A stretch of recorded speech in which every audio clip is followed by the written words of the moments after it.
itindeho. Hari kimwe nabonye kijya gitera rumwe gusuzugurwa cyangwa se gucibwa amazi mu rurimi rwa bamwe. Ugasanga umuntu agize imyaka y'ubukure, ni umusore, ni inkumi, cyangwa se arakuze bihagije. Mu by'ukuri ukimubona ukaba wamwubahira appearance cyangwa se uburyo agaragaramo.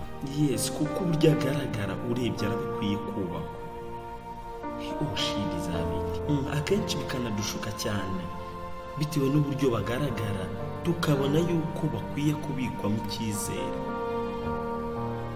tugahita tubabikamo icyizere, ndetse tukabumva yuko n'inshingano nyinshi aribo zigenewe kuko bagaragara nk'abazishobora. But in short time, mu gihe gito wagenzura cyangwa se ugasupervisinga ibyo wamuhaye ngo acunge cyangwa control, ugasanga si ugupfa ahubwo byarahubutse. Nyamara ukimubona wibwiraga yuko ari we wakabikemuye akabigenza uko ushaka.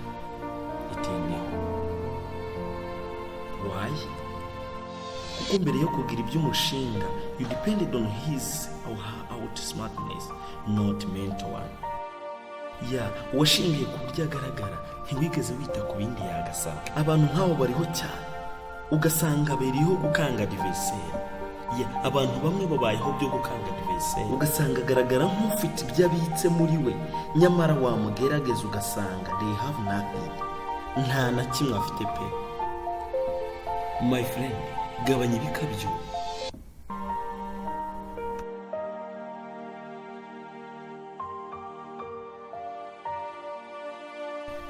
Aho gukanga adversaire without nothing, ntacyo ufite, ntacyo wibitseho. Please, better be silent. Iturize and learn from others who succeeded. Cause hari benshi bagize ibyo bazi ndetse bagize n'ibyo bafite, but they are silent, baratuje. Please learn to be like them, learn to live like them. Itindeho. Ndabakunda cyane. Shalom.